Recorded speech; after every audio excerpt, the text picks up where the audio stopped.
not mean the learning stops or that it has to be boring.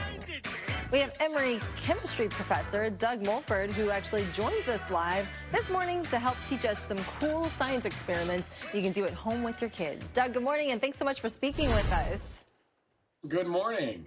Good morning. So many of us have kids home from school right now who may be watching, so let's get right to it. What's your first cool science experiment?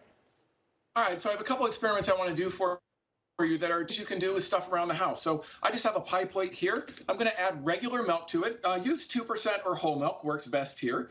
Now this is a mixture of mostly water with a little bit of milk fat. That's what the 2% is. We're going to add a little bit of coloring to it here. Now the food dye that I'm putting in here is water-based, and so it mixes a little bit, but not very much. We're then going to add a surfactant to it. It's a very simple one. It's just soap, which hopefully we're all using a lot of right now. And so I'm just going to take a Q-tip with a little bit of soap, and we're going to see what happens to our milk here. So we've got our colors. We bring these together, and we get a nice reaction here, where the colors start running away from the soap, and they can actually start mixing with the milk now. We call this magic milk, but it's a nice example of how soap can affect things. And right now I'm using it to help my kids remember how important it is to be washing their hands and being able to clean any virus particles off there. So that's the first one I wanted to do for you. Next one is a nice one that just brings together a little bit of art with some science. So you just take a regular coffee filter. This is one of the cone-shaped coffee filters, and have your kids decorate it, have some fun with it. Just use some felt pens at the bottom. And then we just set it in a little bit of water. That's all you need to do is give it some time. And so what we're going to do here is we're going to do some chromatography. Chroma being color, and graphy being to measure, and you're going to see that the colors start to separate. Now, we don't want to wait here too long. It takes 3 or 4 minutes. So I've got one that's been done here. So we get the colors to separate. Now, the nice things about doing the cone filters, if you just cut the edges off and you add some pipe cleaners, you've actually got yourself your science color butterfly. So a nice chance to get together a little bit of science and a little bit of art and have some creative projects when you're all stuck inside here. Looks pretty cool. And then the last one is one that takes a little more patience, but it's science you can eat, which is always a good thing.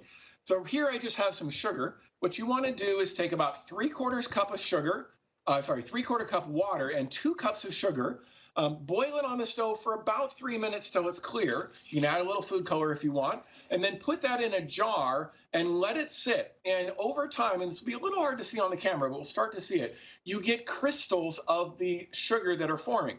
And if you dangle a stick down here and let it go, you've actually just made rock candy. So you get these really large crystals of sugar that are formed there, and you can eat it and enjoy it. So always good to have a little bit of edible science there. Always good to get the kids hyped up on sugar before you teach them. Hey, Doug, let's talk about this. So why is it so important to get kids excited about chemistry? Well, I think kids are really interested in science, and I think it's important to keep doing that and keeping them interested, because as they learn about science, they learn how the world works. They can help develop new materials, greener chemistry, help us out with understanding why we need to wash our hands with the COVID-19. All right, and then is there a website kids can use as well? I see we have something listed, but hey, go ahead and say it. Yeah, there's a lot of things out there. Steve Spangler does a lot of really good work, and the advantage is he tells you what you need, how to do the experiment, and how the science works. So it's a good resource for parents. I use it a lot with my kids.